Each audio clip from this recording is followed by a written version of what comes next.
어떤 죄악의 작은 불씨라도 우리가 확인하고 또 확인해서 예수 그리스도의 보혈 앞에 다 내려놓을 수 있는 죄의 찌꺼기들이 다 주님 앞에, 주님 발 앞에, 십자가 앞에 내려놓을 수 있는, 그렇게 우리의 심령을, 생각을 우리가 확인하고 확인할 수 있는 오늘 하루가 되시기를 주님의 이름으로 축복합니다. 오늘 이 사도행전 이 27장은 여러분에게 말씀드렸던 것처럼 이제 27장, 28장은 사도 바울이 로마에 압송되는, 또 28장은 로마로 끌려가서 이제 감금되어지기까지의 사항을 우리 27장과 28장에 거쳐서 오늘 본문 우리에게 이야기를 하고 있는 것입니다.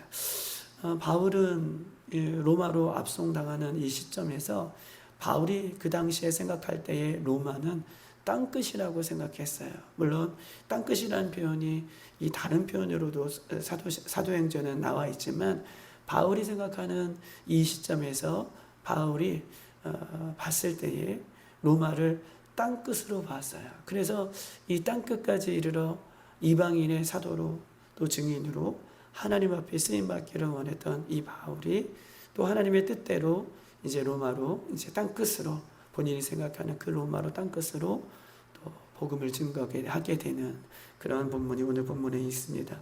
사도행전 1장 8절에 이렇게 써 있어요. 오직 성령이 너희에게 임하시면 너희가 권능을 받는다.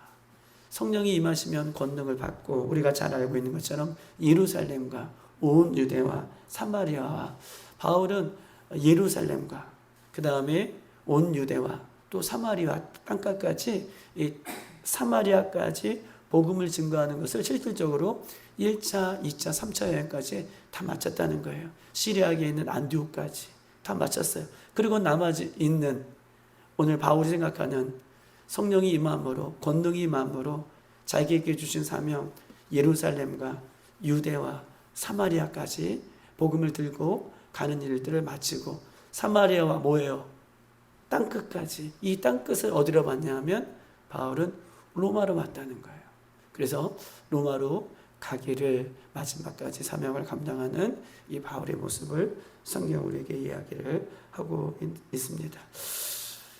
바울은 부활하신 예수님을 만난 이후에 예수님께 붙들려서 로마까지 가게 되는 사항을 사도행전 27장에 우리에게 보여주고 있는 거예요. 누구에게 붙들려서요? 예수님께 붙들려서, 부활하신 예수님을 만나고 나서 본인이 로마로 가기까지는 그 당시에 보세요. 왜 예수님께 붙들려서 가냐라고 하는 표현이 어떤 표현이냐면, 이 당시에 우리가 사도행전을 보았지만 이 당시에 바울을 죽이고자 따라다녔던 사람이 몇 명입니까? 맞아요. 바울을 죽이고자 따라다녔던 유대인들이 40명까지 돼요. 바울은요, 스스로 땅끝까지 가기를 원했지만 바울이 곳곳마다 사마리아나 또 예루살렘은 예루살렘이나 또 여러 곳에 복음을 증거하는 곳곳마다 이 극성 유대인들이 바울을 배신자라고 생각한 거예요. 그래서 그 배신자가 전하는 그 말을 인하여서 자기의 유대교를 믿는 정통 유대인들이 개종하여서 우리들이 죽였던, 이단으로 여겼던 그 예수 그리스도를 믿게 된다고 생각하니 유대인들이 바울을 어떻게 생각할까요? 좋게 생각하지 않는 거죠. 이거는 심각한 문제. 우리는 뭐 그럴 수도 있다라고 생각하지만 예전에 유대인들은 자신이 믿는 그 종교를 배반한다는 것은 죽음을 불사하는 겁니다.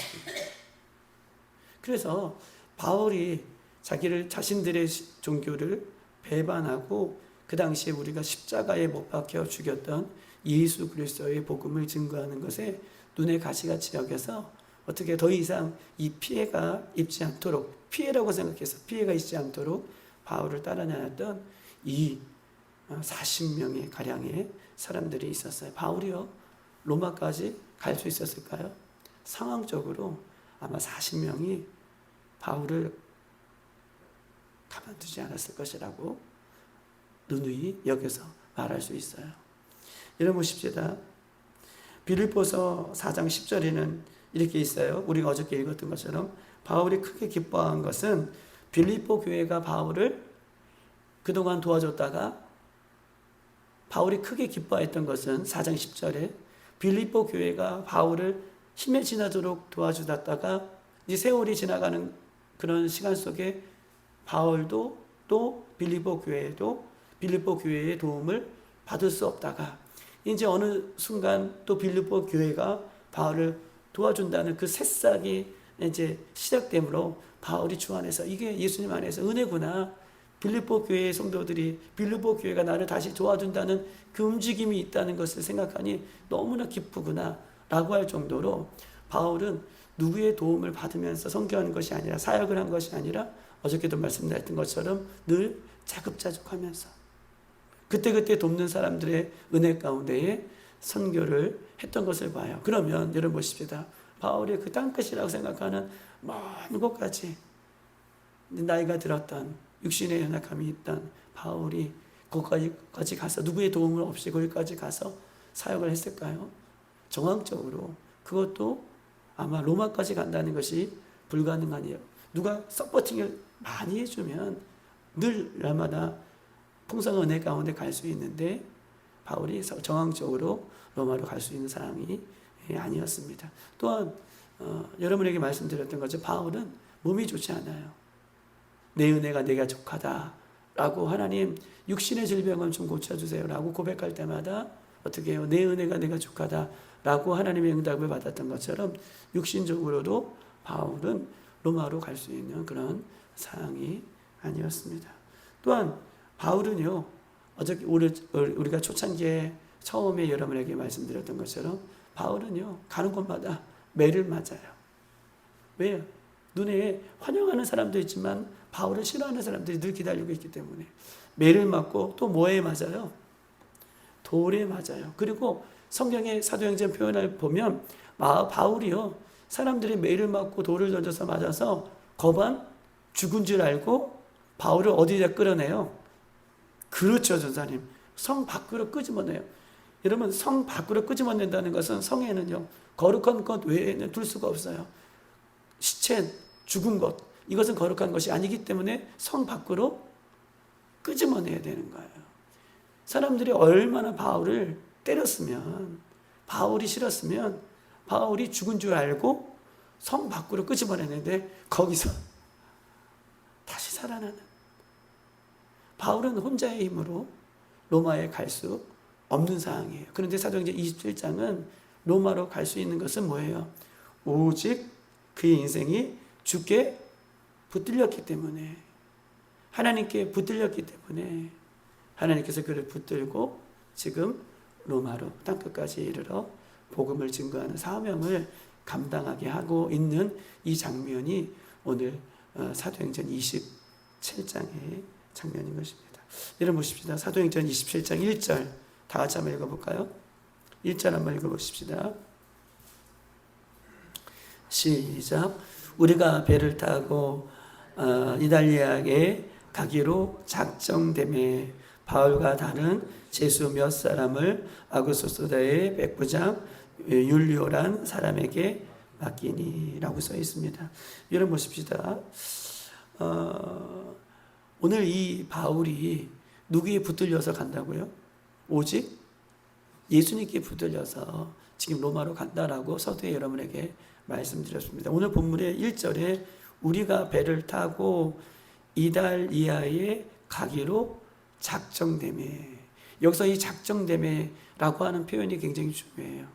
이 작정되매라고 하는 표현은 내가 작정하였다, 내가 계획하였다 라고 하는 것이 아니라, 이 작정되매라고 하는 뜻은 하나님의 계획, 하나님의 작정하심, 하나님의 섭리하심, 이 뜻을 얘기하는 거예요. 우리가 배를 타고 이달리아로 가기로 작정되매라고 하는 것은 내가 땅끝까지 이르러 로마로 가기를 계획했다. 내가 어떤 일이 있어도 로마로 갈 거야. 작정했다. 라고 하는 것이 아니라 이 작정됨에라고 하는 것은 누구의 작정이에요? 하나님의 작정, 하나님의 계획, 하나님의 섭리를 지금 바울이 입술로 고백을 하고 있는 것입니다. 바울은요, 자기 스스로 갈 수 없어요. 근데 오늘 본문에 보니까 죄수의 심령으로 지금 로마까지 가요. 그런데 죄수의 심령으로 모습으로 로마까지 가는데 뭐예요? 누구에 의해서 가요? 이 로마의 백부장의 호의를 받으면서 로마까지 가게 된다는 거예요. 아까 서두에도 바울은 혼자 로마로 갈 수 없는 상황들이 100가지면 100가지예요. 그런데 하나님은 그의 인생 가운데 뭘 하셨어요?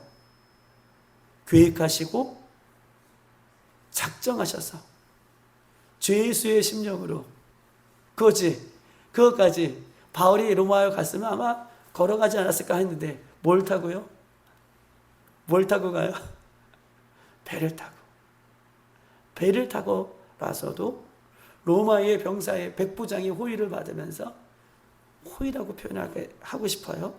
호의를 받으면서 로마로 가게 되는 그 작정되었다라고 하나님의 작정, 하나님의 계획을 이렇게 우리에게 이야기를 하고 있는 것입니다. 바울은 그 작정에 하나님의 계획에 온전히 순응하고 따라가는 모습을 보게 되는 것이죠. 여러분 보십시다. 사도행전 16장에 보면 바울이요, 어디로 가기로 작정했어요? 본인의 작정이에요. 16장에 보면 아시아로 가지. 그렇죠. 아시아로 가서 복음을 증거할 자기가 계획을 하고 작정을 했어요. 그런데 16장을 쭉 읽어보다 보면 하나님은 그의 계획을 어떻게 해요? 바꾸세요. 자기가 계획하고 자기가 작정했어요. 아시아로 가서 복음을 증거하기로. 그러나 사도행 16장을 보면 하나님은 하나님의 계획으로 그의 계획을 바꾸시고 그의 계획을 새롭게 하셔요. 그래서 우리가 잘 알고 있는 유럽의 첫 성 마게도냐로, 그리고 유럽의 첫 성 안에 있는 빌립보 성으로 어떻게 해요? 그의 발걸음을 옮기세요. 오직 하나님의 붙들림 바 되어서 그 하나님의 계획 가운데에 순복하며 따라가는 바울의 모습을 성경은 우리에게 이야기하고 있어요. 자기가 작정했지만 하나님의 계획 가운데 순복하고 따라가는 바울의 모습을 본문은 우리에게 이야기하고 있습니다. 사랑하는 여러분, 우리는 때로 내 능력, 내 경험, 내 계획, 이런 것들을 믿고 가면 잘 될 것이라고 생각해서 그 길을 선택하죠. 내 경험, 내 지혜, 내 방법, 내 계획들, 이것들을 선택하면 잘 될 것이라고 하는 내 경험을 믿고 내 지혜를 믿고 또 내 방법을 믿어서 그것을 선택해요. 그런데 지금까지 우리가 내 경험, 내 지혜, 내 방법을 선택해서 얻어진 결과들을 보면 때로는 얻어진 것보다는 내 계획과 내 방법과 내 경험대로 안 됐던 결과들, 오히려 슬픈 결과들을 더 많이 얻었던 것을 우리는 잘 알고 있습니다. 그러면 이제 지금까지 이렇게 살았다면, 내 방법과 내 지혜와 내 경험으로 살았다면 이제부터라도 예수님 다시 오실 때까지 내 것을 내려놓고 하나님의 계획, 하나님의 작정하심, 하나님의 인도하심에 순복하며 따라가는 것, 이것이 바울 인생을 통해서 우리에게 보여주는 굉장한 중요한 의미예요.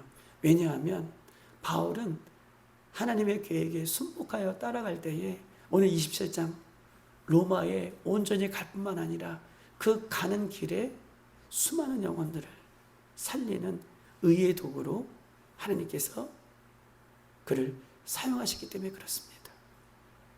우리도 내 계획, 내 지혜, 내 방법, 내 경험이 아니라 하나님의 작정하심, 하나님의 계획하심, 하나님의 인도하심에 우리가 온전히 믿으며 순복하며 따라갈 수 있는 저와 여러분 되시기를 주님의 이름으로 축복합니다. 아멘. 여러분 보십시다. 이 새벽에 질문 하나 던질게요. 여러분은 하나님을 어떤 분이라고 믿습니까? 또 하나님을 어떤 분이라고 소개할 수 있습니까? 이 질문은 근본적인 질문이에요. 이 질문은 어떤 질문이냐 하면 우리가 성경 공부해서 모범적인 답, 이렇게 하나님 이런 분이에요. 이 말고요. 성경적인 모범적인 답, 우리가 공부해서 경험해서 우리가 공부했기 때문에 아는 것을 통해서 성경 하나님은 이런 분이야가 아니라 내가 경험한 하나님, 내가 과거에 경험했고 지금도 경험하고 있는 하나님, 여러분에게 있어서 그 하나님은 어떤 분이십니까? 또한 누구에게 그 하나님을 소개한다면 여러분 그 하나님은 어떤 분으로 소개하고 싶으십니까? 공부해서 아는 하나님 말고요. 그건 뭐 100가지 1000가지도 다 얘기할 수 있죠. 창세기 보면 하나님은 어떤 분이세요? 전능하신 하나님, 뭐 무소부재하는 하나님, 거룩하신 하나님, 이거 말고요. 내가 경험했고 지금도 경험하고 있는 하나님을 누군가에 소개시켜 줘야 된다고 하면 그러면 어떤 하나님을 소개시켜 주고 싶으십니까? 여러분 오늘 사도행전 27장은 바울이요 그 하나님을 지금 소개하고 있는 장면이 오늘 본문의 27장에 이야기하고 있어요. 여러분 바울이요 배를 타고 로마로 압송당하는 것 가운데 있을 때에 여러분 봅시다. 압송가는 것 가운데 있을 때에 18절 한번 보십시다. 18절 다 같이 한번 읽어볼까요? 18절 시작. 우리가 풍랑으로 심히 애쓰다가 이튿날 사공들이 짐을 바다에 풀어 버리고 라고 얘기하고 있습니다. 14절에 보면 얼마 안 되어 섬 가운데로부터 뭘 만나요? 유라굴라는 광풍을 만나요. 그러니까 배가 로마로 이제 압송돼서 가는 중에 유라굴라라고 하는 미친 큰 광풍을 만나요. 광풍이라고 쓰면 그래도 큰 바람인데 여기서는 오늘 본문에서는 큰 바람, 크게 일어났다라고 하는 이 크다라고 하는 표현을 쓰고 있는 것은 진짜 이 바람 중에서 유라굴라라는 하는 바람은 진짜 그 전에도 이 이후에도 한번 만날 수 없는 그런 무시무시한 지금 유라굴라라고 하는 이 풍랑을 지금 바울이 이 배에 탄 사람들이 이 배가 지금 만났다라고 이야기하고 있어요. 그리고 나서 이 18절 우리가 이 풍랑으로 심히 애쓰다가 이튿날 뭘 버려요? 짐을 바다에 버릴 정도예요. 여러분 보세요. 짐이라고 하는 것은 여러분에게 말씀드렸던 것처럼 이 짐은 이 로마의 황제에게 바쳐야 할 여러 가지 짐들이 있는 거예요. 어떻게 보면 가장 소중하게 여기는 짐마저 이 짐은 빼앗기면 안 되죠. 가장 소중한 것들이죠. 그런데 목숨이 경각에 있으니 이 짐이 소용이 없는 거예요. 이거 붙들고 끝까지 이거 소중하게 이 짐이라고 하는 표현은 가장 중요한 선물을 지금 황제에게 바쳐야 할 이 짐을 얘기해요. 근데 목숨이 얼마나 경각에 있으면 이 짐마저 바다에 던져버려야 할 상황을 맞이했다. 며칠 동안 오늘 본문은 얘기하고 있지만 성경학적으로는 14일 동안 지금 이 광경을 맞이하게 되었다라고 얘기하고 있어요. 여러분 보십시다. 19절 다 같이 한번 읽어볼까요? 시작. 사흘째 되는 날에 배의 기구를 그들의 손으로 내버렸다. 여러분 배의 기구들은 버리면 돼요, 안 돼요? 배의 기구들은 바람을 제어할 수 있고 이 배를 제어할 수 있고 여러 가지 이 배를 움직이고 서게 하는 모든 이 기구들이에요. 그런데 이 짐도 버리고 이 배를 컨트롤할 수 있는 이 배의 기구들도 버려야만 살 정도로 배의 모든 기구들을 다 버리게 되었다라고 이야기를 지금 하고 있습니다. 21절 다 같이 한번 읽어볼까요? 시작. 여러 사람이 오래 먹지 못함에 바울 가운데에 서서 말하되 여러분이여 내 말을 듣고 그레데에서 떠나지 아니하여 이 타격과 손상을 면하였으면 좋을 뻔하였다라고 지금 이야기를 하고 있습니다. 여러분 보세요. 죽음의 문턱에서 살아있는 생명의 여명들이 꺼져가는 이 밤을 14일 동안 계속 맞고 있는 거예요.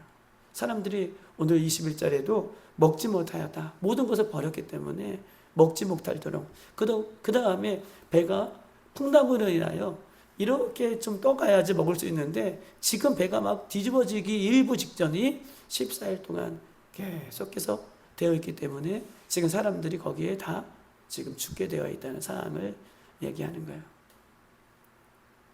이런 보십시다. 여기 우리 교회가 배라고 생각해봐요. 이 배가 출렁출렁 거리는데 이 배가 14일 동안 앞이 안 보여요. 캄캄한 칠흑 같은 밤이 낮에도 밤에도 계속된다는 거예요. 그리고 여기 있는 건 모든 것을 다 버려도 이 상황이 좋아지지 않아요. 그때 감히 누가 나서서 말을 할 수 있겠습니까? 그런데 선장도 아니고 선주도 아니고 로마의 이 병사를 끌고 가는 백부장 율리오도 아니고 누가 나타나요? 죄수인 바울이 나이 들어서 출렁출렁 이르는 이 배 가운데 서서 말하는 거예요. 사람들이 그 말을 들을까요? 그럼에도 불구하고 아마 선주가 백부장이 말했으면 들을 것인데 그러나 바울은요 사람들의 의식이 필요 없었어요. 그래서 서서 그 하나님에 대한 고백을 그가 이렇게 이야기를 하고 있는 것입니다. 사랑하는 여러분 보십시다. 내가 믿는 하나님이 우리의 생명을 지켜주실 것이다 라고 얘기해요. 그리고 내가 믿는 하나님이 말씀을 그대로 약속을 이루실 것이다 라고 이렇게 이야기를 지금 하고 있는 것입니다. 여러분 보십시다. 22절 23절 한번 읽어볼까요? 자 시작. 내가 너희를 권하노니 이제 안심하라. 너희 중 아무도 생명에는 아무런 손상이 없겠고 오직 배뿐이다. 23절. 내가 속한 바 곧 내가 섬기는 하나님의 사자가 어젯밤에 내 곁에 서서 말하되 24절. 바울아 두려워하지 말라. 내가 가이사 앞에 서야 하겠고 하나님께서 너와 함께 항해하는 자를 다 내게 주셨다 하였으니 라고 얘기하고 있습니다. 바울이요 캄캄한 칠흑 같은 이 배 출렁이는 이 배에 서서 하나님을 소개해요. 죽겠다. 아우성치는 이 배 안에 바울이요 다른 말 하지 않고 하나님을 소개해요. 22절 안심하라. 23절 하나님이 어젯밤에. 24절 두려워하지 말라. 너와 항해하는 자를 다 내게 주셨다. 너와 항해하는 자를 다 내게 주셨다. 로마에 가기까지 다 내게 주셨다. 내게 붙여주셨다. 안심하라. 두려워하지 말라. 그러면서 25절 그러니 안심하라. 하나님께서 이렇게 말씀하여 주셨다라고 누굴 소개하고 있어요? 하나님을 소개하고 있어요. 내가 믿는 하나님이 우리의 생명을 지켜주실 것이다. 내가 믿는 하나님은 말씀 그대로 이루시는 분이시다. 보세요. 내가 믿는 하나님이 말씀하셨다. 그리고 그 하나님은 말씀하신 대로 그대로 이루시는 분이시다 라고 하는 것을 이야기하고 있어요. 그 하나님을 바울이 믿고. 여러분 바울이요 배 밖에서 얘기하는 게 아니에요. 바울도 지금 죽을 것 같아요. 근데 바울은 뭘 믿어요? 뭘 붙들어요? 하나님의 말씀을 붙들어요. 약속하시고 약속을 이루시는 그 하나님을 출렁이는 같이 죽겠다고 출렁이는 그 바다 한가운데에서 뭘 붙들어요? 그렇죠. 하나님을 붙들어요. 하나님 어떤 하나님을 붙들어요? 하나님은 말씀하시고 약속하시고 약속을 이루시는 하나님을 붙들고 그 영혼들에게 죽겠다는 영혼들에게 지금 선포하고 있는 것입니다. 사랑하는 여러분, 바울이 하나님을 믿고 하나님의 약속을 믿었던 것처럼 우리도 어떤 상황 가운데에 하나님을 믿고 그 약속을 이루가시는 하나님의 말씀만을 붙드는 우리들이 되기를 소망합니다. 말씀은요, 이루어집니다. 약속은 이루어집니다. 왜요? 하나님께서 말씀하셨기 때문에.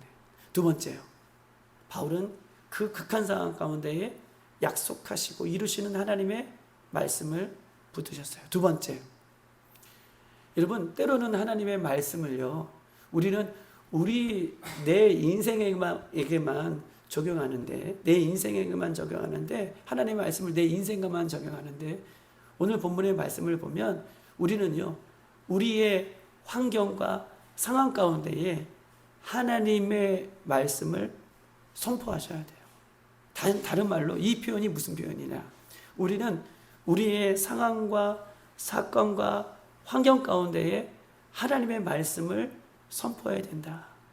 지금 바울이요, 배 한가운데에 출렁이는 어려운 상황과 사건과 상황을 만났어요. 그런데 바울이 심령하게 사람들에게만 선포한 것이 아니라 그 말씀은 어떻게 해요? 지금 출렁이는 상황, 출렁이는 사건, 출렁이는 환경에 대해서도 바울이요, 안심하라, 두려워 말라, 하나님은 약속을 지키신다 라고 지금 하나님의 말씀을 이 상황 가운데 선포하는 거예요. 우리는 대부분 상황을 만나고 환경을 만나고 어려움을 만나면 그 말씀을 나에게만 적용해요. 물론 하나님 나에게 적용하라고 주신 말씀이에요. 그런데 우리는 우리에게 주어진 환경, 사건, 어려움 속에 하나님의 말씀을 선포할 필요가 있습니다. 할렐루야. 그 사건 앞에, 어려운 환경 앞에, 내 힘으로 감당할 수 없는 그런 조건 앞에 안심하라, 두려워하지 말라, 살아계신 하나님의 말씀을 선포할 때요, 여러분 보십시다. 26절, 그들이요 한 섬에 들어가게 되는 것을, 안전하게 한 섬에 들어가게 되는 것을 본문은 우리에게 이루고 있어요. 여러분에게 있어서 하나님은 어떤 분이십니까? 나에게 있어서 하나님은 어떤 분이시냐고요? 바울은요, 말씀하시고 약속하시고 약속을 이루시는, 어떤 상황 가운데도 이루시는 하나님을 붙들었어요. 어느 속에요? 출렁이는 광풍 속에서요. 바울은요, 바다를 잠잠하게 하시고 풍랑을 잠잠하게 하시는 그 하나님을 믿었어요. 그래서 환경 속에서 두려워하지 말라, 안심하라 라고 이렇게 환경 속에서도 하나님의 말씀을 외쳤던 그 하나님을 믿었던 것입니다. 오늘 하루 속에서도 하나님은 여러분들을 작정하십니다. 여러분들을 계획하십니다. 여러분을 인도하십니다. 하나님의 인도하심과 작정과 하나님의 계획하심에 온전히 순복하며 따라가는 이 하루가 되길 소망하고, 두 번째, 내가 믿는 하나님, 그 하나님은 약속하시고 약속을 이루시는 분이신 것을 여러분 기억하시고 붙드시는 우리가 되길 소망하고, 세 번째, 여러분이 감당하지 못하는 그 환경 속에서 여러분 안심하라, 두려워하지 말라 라고 고백할 수 있는, 선포할 수 있는 저와 여러분 되시기를 주님의 이름으로 축복합니다. 아멘. 이 시간 다 같이